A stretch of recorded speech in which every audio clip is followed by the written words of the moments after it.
All right. So, what are we doing here today? There's been a lot of people, content creators especially, who've made videos talking about levelers, right? Levelers is the thing that's on everyone's mouth. No one can stop talking about levelers. I'm a pad player, and today I'm gonna put forward my argument for why I think playing Street Fighter 6 on pad is at least as good as levelers, potentially even better than levelers. Which I know it's heresy right now to say that levelers isn't the best input method, but I think you could make a case that pad is actually the real secret choice. So, where did this come from? I get a lot of repeat questions when I'm streaming. You know, it's normal that people will come into the stream and ask questions in chat, and quite often it's the same questions because people don't know what previous people have asked. But one question I get all the time, pretty much every stream without fail, is, "Hi, I'm new to fighting games. Is pad bad? You know, should I buy a hitbox? Should I buy a leverless?" No. Or not necessarily no, but maybe you should think more about the choice. A lot of people will just say, "Oh, you should play on leverless." But I'm going to be pad's strongest defender today. And I just want to emphasize as well, before we get into the details, I'm specifically talking about Street Fighter 6 here. I can't really speak to other games. Some games there might be even more secret broken hitbox tech that I don't know about. So this is just going to be through the perspective of Street Fighter 6. And the other thing I'm going to say in advance before people get up my ass about it, I'm probably going to use the word hitbox quite a lot throughout this segment when I mean levelless in general. Like, it's hard for me to unlearn. For the longest time, everyone used to just say hitbox as a synonym for all levelless controllers, but if you catch me saying hitbox when I just mean levelless in general, just bear with me, okay? Taking a while to unlearn that. So, generally speaking, there are 3 types of controller in the FGC. Let me just give you a quick rundown of what the hell any of this stuff is, right? I'll go via this illustration on the screen right now. So, the bottom right, as I'm sure you all know, this is what I would call a pad or a regular controller. The top right and bottom middle are levelless controllers. This one's a hitbox. This one, I'm not sure what brand this is. Not totally sure on the top right. It's a junk food arcade. Okay, thank you. The idea here is that every single function, rather than being a D-pad or an analog stick, all of those functions of directions have been changed into buttons. So everything is a button, basically. All of your attacks are buttons, and all of your directions are buttons. And then lastly, the third type of controller you're most likely to see if you play fighting games is these horrific nightmares on the left-hand side. These are arcade sticks, and I think arcade sticks are completely useless junk nowadays. Possibly a contentious take. I don't recommend anyone to play on arcade stick. The only argument I ever hear to play on arcade stick is like, I grew up in the arcades, I'm used to it. If you've already been like grandfathered in, if you're just too used to it and you don't really want to adjust, that's fine. But if you're new to fighting games, I would not recommend a single person to start with an arcade stick. So most of this video is going to be focused on pad versus hitbox because arcade stick is generally considered to be the worst of both worlds. It doesn't really have anything that it does that's unique or optimal. Yeah, I mean, if you think arcade sticks look cool, then by all means get an arcade stick. If you're used to using arcade stick, then go for it. But if you're just starting out and you don't know what to play on, I wouldn't recommend buying an arcade stick. For 2 reasons. One, because the stick itself is pretty unoptimal, and I'll explain what I mean by that in a minute. But also because these things are so unwieldy. They are consistently the heaviest and largest input device of any of these. So if you like having shoulder pain at tournaments, because you have to carry this thing around all day, then stick is the way to go for you. And also putting these things in bags, if you on like luggage and stuff, is a nightmare. They are enormous. Even the smallest arcade sticks are still enormous. Anyway, let's talk real quick about the current kind of accepted optimal device. So the general consensus in the FGC right now is that levelless is optimal. So I'm going to explain real quick why that is. What is this image? Okay, so the term that you will hear thrown around all the time when people are discussing levelers is SOCD. And There's plenty of videos already out there going into depth on what SOCD means.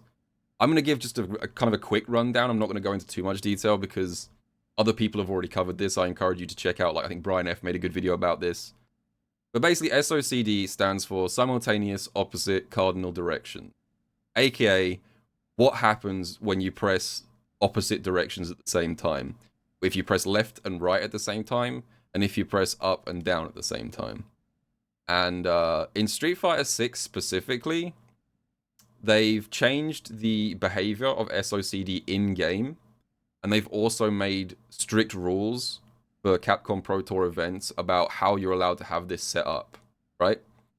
So, the ways that it works for Street Fighter 6, the only legal ways that you can set this up, if you're a levelless player, because keep in mind, this is levelless and pad only. I'll explain why it's pad as well in a minute. Obviously, an arcade stick can never press left and right at the same time because the joystick is only going to go in one way or the other. So you can never do any SOCD stuff on an arcade stick, which is bad. But in Street Fighter 6, the rulings that you're allowed to have is either option 1, make it so that your stick has an SOCD cleaner that makes left plus right equal neutral and down plus up equal neutral. That's option 1. Or have no SOCD cleaner whatsoever, send all inputs to the game, and then the game itself will actually clean the inputs. So if you send a left and a right input to the game at the same time, the game will convert it into a neutral, right? So effectively what this means is that in Street Fighter 6, if you press opposite directions at the same time, you get a neutral input. It was a bit messy in Street Fighter 5. Street Fighter 5 had really ugly rules, and like down plus up equaled up in that game, but don't worry about that. Just keep him. The only thing you need to learn for this is that left plus right equals neutral and down plus up equals neutral in Street Fighter 6 specifically. All of these broken bits of tech that you might have seen for hitbox, no one ever mentions that all of them you can do on pad. I don't know why that never gets brought up. When people talk about all of this SOCD tech, crazy inputs to get instant flash kicks, and standing 720s with Zangief and all of this stuff, no one ever mentions that all of this stuff is doable on pad. Because if you haven't already noticed, pads have several different ways of inputting directions, right? You have a D-pad with directions on it. You also have 2 analog sticks, which also have directions on them, which means if you're a pad player, you can also do SOCD stuff. So for example, I'll try and show you on camera here. If I hold right on the D-pad and left on the analog stick, other analog stick, Aki stops moving. So this is effectively the exact same thing that a hitbox is doing. If I use analog stick and D-pad at the same time, I can press left and right at the same time. And also, I can do down plus up. Like that. That's down plus up, which is also giving a neutral.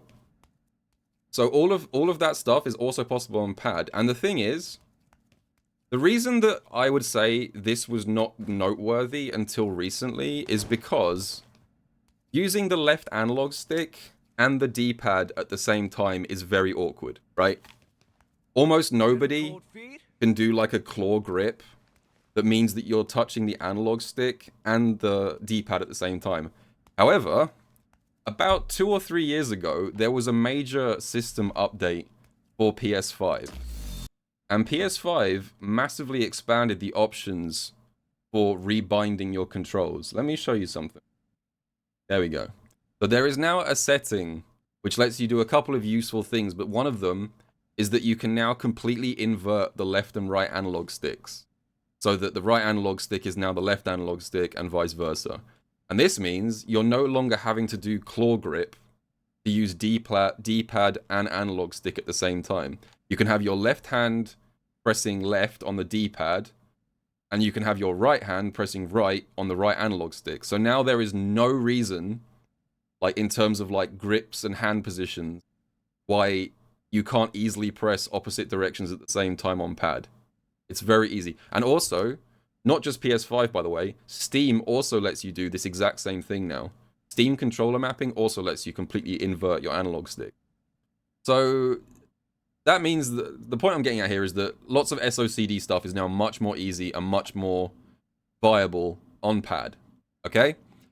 Now, I will say this leaves, in my opinion, the only thing that Hitbox now has over pad in terms of pure input stuff. The only thing left is that Hitbox lets you press more than 2 directions at the same time.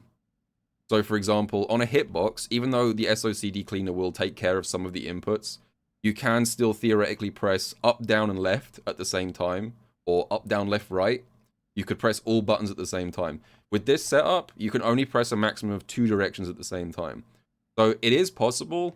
There are some very obscure setups and tech that you can do on hitbox that involves pressing 3 or potentially even 4 directions together.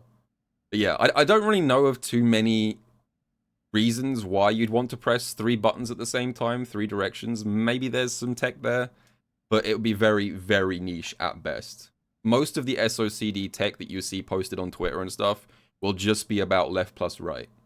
So, what I'm getting at here is that if I had to quantify this, I would say that playing on levelers is like playing at 100% potential if it's truly optimized, if you're a hitbox god.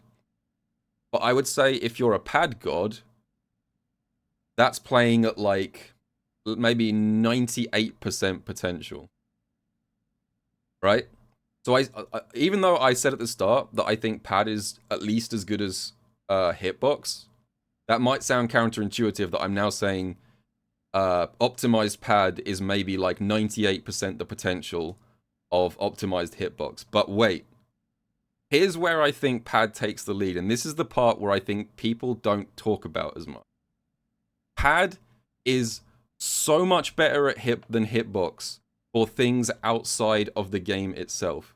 When people talk about controllers, usually the only thing people ever put any value in is just purely on an input level inside the game. So now I'm going to talk about a few things that pad does way better than stick and way better than hitbox in terms of practical applications that aren't necessarily in-game. So, where am I going with this? Portability.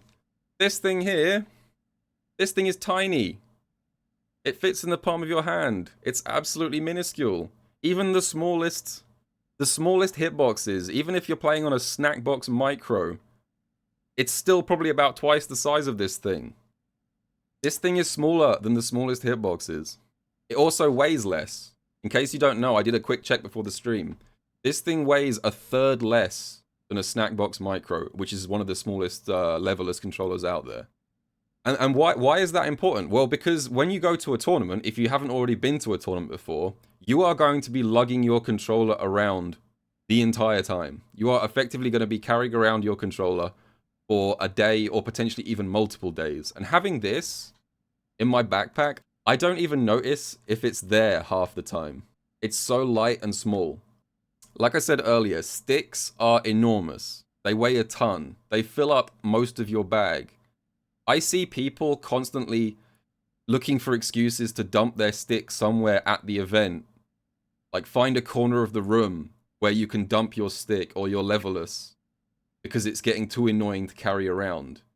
And I mean, I'm sure we all are aware of at least 1 or 2 cases where people have dumped their stick somewhere at a venue, come back to pick it up a couple of hours later, and it's mysteriously disappeared because they got tired of carrying it. So in terms of portability, pad is uncontested the best controller out there. Oh, one more point on portability before I end that segment. If you're traveling internationally, or at the very least you're traveling via flights, I'm sure you guys all know nowadays that all of the airlines are bastards, and they all have very strict weight limits on what you can put in your bags and your carry-on and stuff like that. So anything that brings down the weight of your bag for flying is generally a good thing. Okay, my next point about pad being optimal, again, is about traveling with the pad. And this is something that you might not think about as well. Pad is normal for non-gamers. And what do I mean by that? What I mean is, if you're going through airport security and they look in your bag or they do their X-ray scanner and they see this thing, they won't even bat an eyelid. They will just go, oh, it's one of those things for gaming. It's a gaming controller for gamers. They won't even give the slightest shit if this is in your bag. If they scan your bag, however, and they see a mysterious plastic box, which is just full of buttons and cables and wires, and doesn't appear to have any, like, resemblance to a normal controller, you best believe they're gonna break out the rubber glove and ask you to come to the back room. Yeah, especially if it's a homemade controller. If you've made a leveless yourself, and it's not like a sleek branded one, if it's just like a plastic box filled with wires, TSA are going to ruin your life. Alright, so now what happens when you actually get to an event? You've managed to get through airport security, you've taken your flight, you didn't get the rubber glove treatment, you finally arrive at your destination, it's the day of the tournament, and the worst happens. Alright, it's a situation none of us want to be in. You sit down to play some casuals before your match, it's maybe an hour before your match, you're playing some casuals, and none of your buttons are registering. Right? I think most people who've been in the FGC for a long time have experienced that. Your controller is not working. Maybe it's not registering buttons, maybe the stick isn't quite right, maybe something's come loose. Anything can go wrong. And when that happens, when your controller stops working, what options are available to you? Well, if you play on Hitbox or Levelus, you've basically only got two choices here. You're pretty limited. All you can really do is either option number one, flip the thing open, break out the screwdriver, and try and fix it yourself. Maybe, if you're lucky, you might find a cable that's come loose and just reattach it. If you're lucky, it could just be something like that. Or, option number two, wander around the venue until you find someone that you can ask to borrow theirs who's using a similar-ish device. If you're lucky, you might find someone willing to lend you their controller or their stick or their hitbox or whatever. But, first of all, that's not guaranteed. You might not necessarily find someone willing to lend you their controller. And second of all, these things, like particularly sticks and hitboxes, are very different from person to person. The sizes, the shapes, the gate, for example, if you're used to square gate on stick or octo gate or round gate, whatever, even just small differences can completely change your tournament experience. So if you're let's say you play on Hitbox, specifically a Hitbox brand device, it stops working, you can't fix it on the spot, and you have to go and borrow someone's snack box, you might now lose your match. Because just a slight difference in the positions of the buttons doesn't feel right to you. It's not what you practiced on. It's not what you prepared for. It's just a little bit different and a little bit uncomfortable, and you don't like it. That sucks. You know what happens if this thing goes wrong? I have two options as well. If this thing goes wrong, right? I can either find one of the 10,000 people in the venue who has the exact same pad, because this is the one that comes with the console. This is a DualSense. So I don't have to worry about it not being the same as anyone else. Or, even if somehow nobody else there has the same pad as me, I can literally go anywhere and get a new one. Because these things are sold in stores everywhere.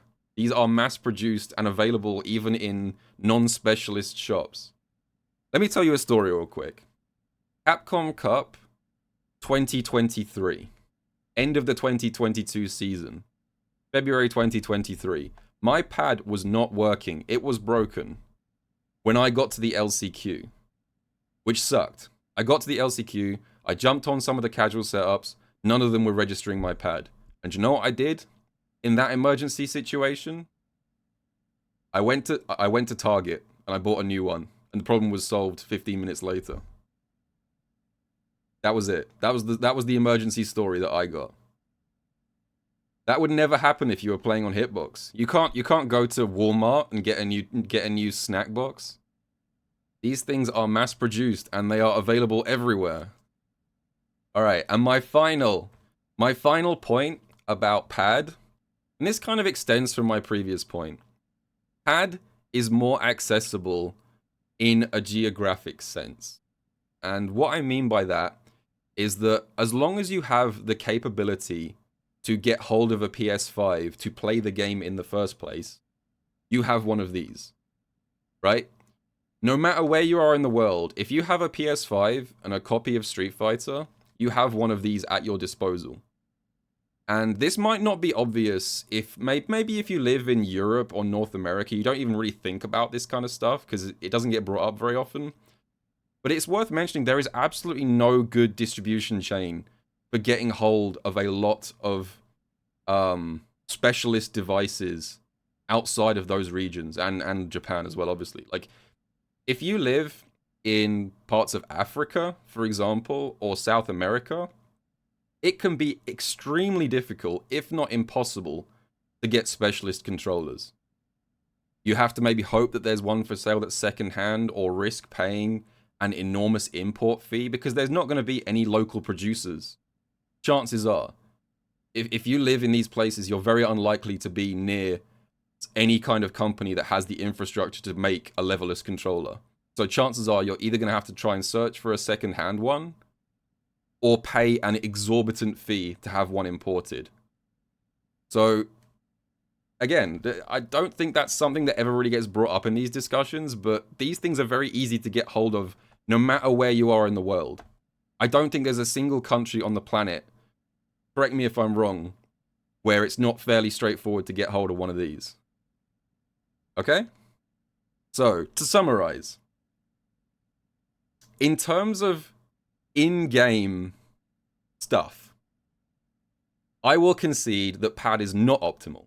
It is nearly optimal. I said earlier, I would say it's like 98% as optimal as hitbox. Outside of the game, in terms of the things that no one ever brings up, in terms of portability, being normalized when you're going through airport security, the ability to buy a new one if something goes wrong, accessibility in different parts of the world, I would say that pad is way better than any other form of input. So, if you take those two things together, I would say, on the whole, if you combine all of those factors into one big point, I think pad is the best form of input. Or at least it's as good as levelless. This has been my PowerPoint presentation, sort of, not really. I don't know, maybe you guys think I'm talking gibberish, or if you thought I had a good point here, let me know. And yeah, just let me know what you guys think. Let me know down in the comments section, and I will catch you guys in the next video.